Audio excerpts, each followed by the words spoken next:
Hi, this is B from Sorcery Soap, and most recently I feel like I'm getting, or at least I'm witnessing quite a few questions about how to stick soap to each other in a variety of different ways. So I want to make a video so I have something to point to when I try to answer the questions. So I'm going to make Hedwig the owl from Harry Potter today. Obviously this is a round ball of soap dough, and then I just pushed the eyes in, which I could go over again. And these little, this is from a tiny little cutter that I have, and I just rolled out some white soap dough and pushed it in here, and I pulled them out of here to let them dry a bit before I stick them on. So I just made this like 5 minutes ago maybe, and this is a cup of water.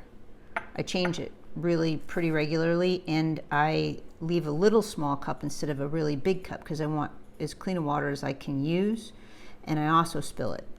So we're going to put his wings on either side. So I'm just painting with water. This is just soap dough I just made. These are going to be his wings, and then I just press them on.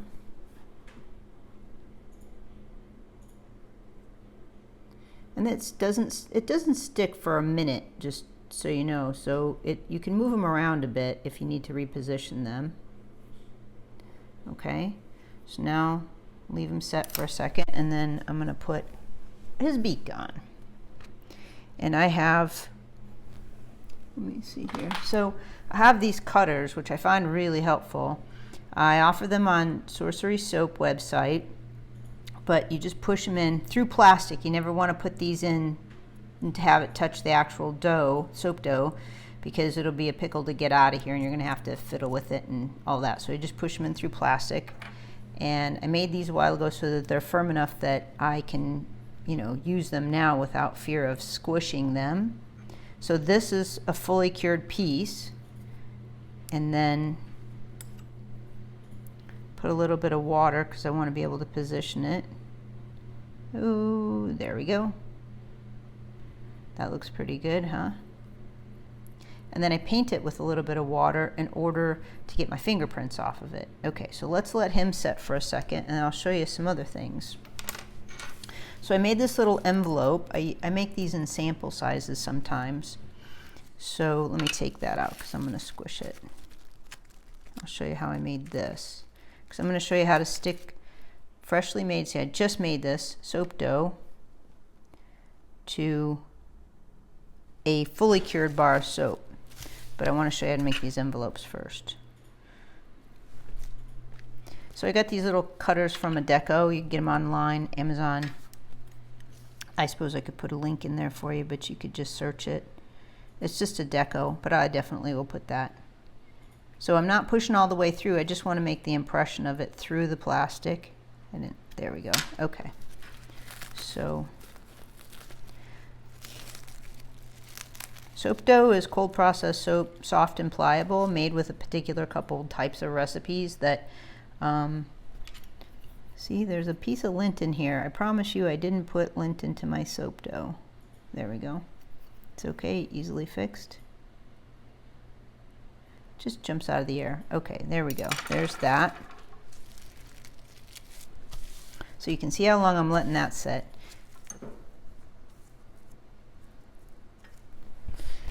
Okay, so this is gonna be a delicate operation. I've not done this before, so we'll see. In theory, it's gonna work, so. I wanna put like what looks to be like a wax seal on here. So this is soap dough right here.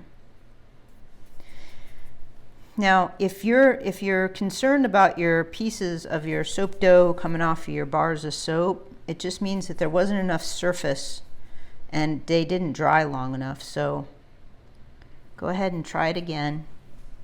You can see all my examples, and I rarely, if anything, I have stuff break off. This is just water. If anything, I have stuff break off. I don't have anything like fall off. Okay, so I'm gonna make a wax seal for this.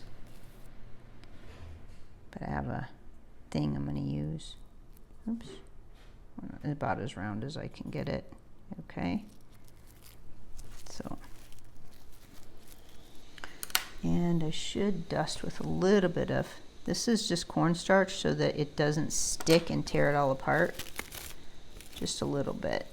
And that'll come off as soon as you spray it with alcohol, rubbing alcohol. So I have these little things, these little stamps. They're leather stamps actually. And I'm going to use the D for Dumbledore. So I want to get it lined up to make a wax stamp. There we go. That looks good. There, that looks great. Okay.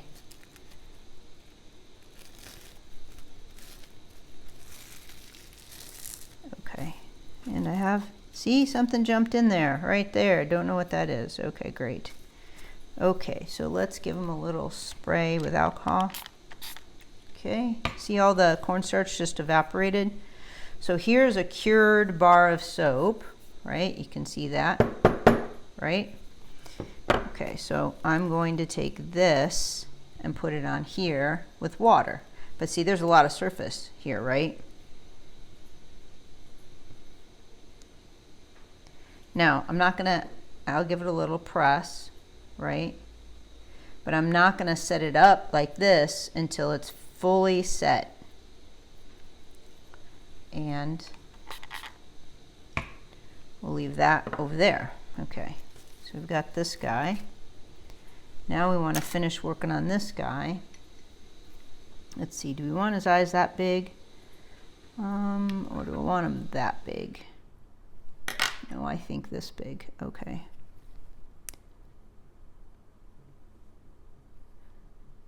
So I'm doing this now because if I wait till later, they'll crack. Okay. Now I get to measure some black pieces to see if I can fit that in there.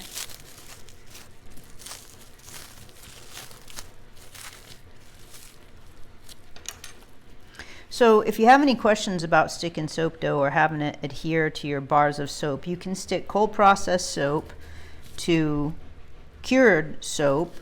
Has to have enough surface space. You can stick soap dough to soap dough. Again, it definitely needs still the same thing. You can't just, like I can't just glue this on with water and expect it to stay, because as soon as I hit it, it's going to knock off. So you want enough surface space. It's harder, the hardest thing to do and the most insecure thing is going to happen is if you put cured soap to cured soap. That probably isn't going to work very well. That one's a little bit too big. So, but soap dough is still has water in it, so it's going to stick. It's like when you in the shower and you take two pieces of soap slivers and you put and leave them to dry on top of each other and then try to get them off again. It's just not very good. Let's see. They all look about different sizes, don't they? I think so. That one's the closest, I think. Okay.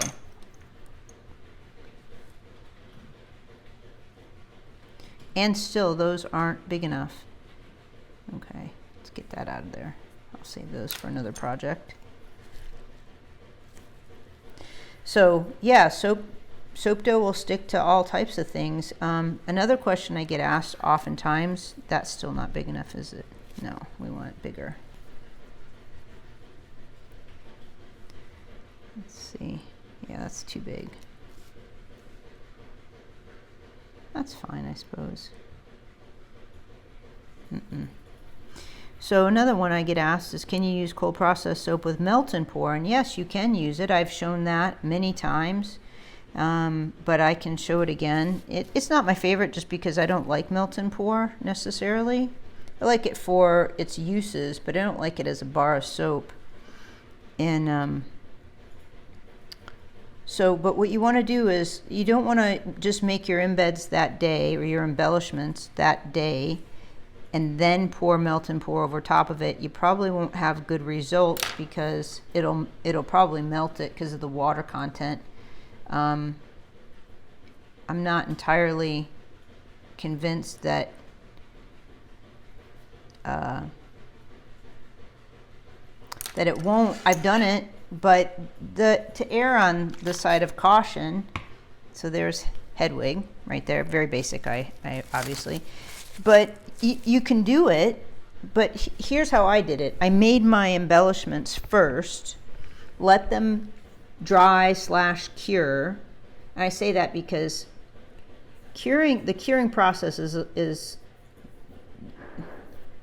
if you want to know what a fully cured bar of soap is, you weigh it when you first cut it, and then you weigh it at like 6 or 8 weeks, and when it stops losing weight, it's fully cured. So what I do is I make them, let them dry for a couple weeks or maybe a week, and then I put them on top of a soap, and then I leave that soap so the embellishments are on top of a soap that has to sit for 8 weeks. I wait 8 weeks. I used to wait 6 weeks. Now I wait 8 weeks completely, at least 8 weeks now for a bar to be cured, fully cured, which means all the water's evaporated from it. So with that said, if you want your embellishments if you leave them to dry, which is about a week, fully dried, well, that's dicey too. I can't even commit to that. So they start to feel firm in a day. So that's really hard. How much water is in here that needs to evaporate compared to how much water in this to call it fully cured? I don't know.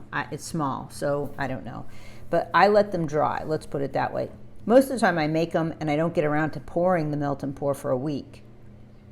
So at least my embellishments are a week dry into the curing process. Then I put them inside and pour hot melt and pour over top of it. That's my best suggestion, and that's exactly how I do it. So I wouldn't make embellishments, cold process soap dough embellishments the day that you're going to pour the melt and pour. That's probably not the best idea. So I hope that's clear. I hope that I helped you with the idea of how to stick soap dough to cured bars. To now see, I can set that up and I don't have to worry. There's no space in there, and it's completely pushed onto the surface of the soap.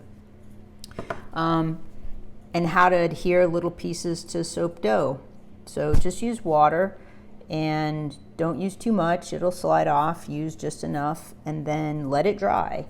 And then we have to have a conversation, maybe more at another point, about the difference between drying and curing if I was unclear at any point.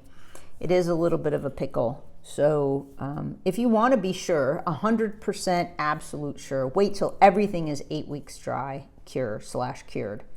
And then all the water's done evaporating from all your products. So that's my best help for you. And that's pretty much all I know. Thanks for watching. Have a great day.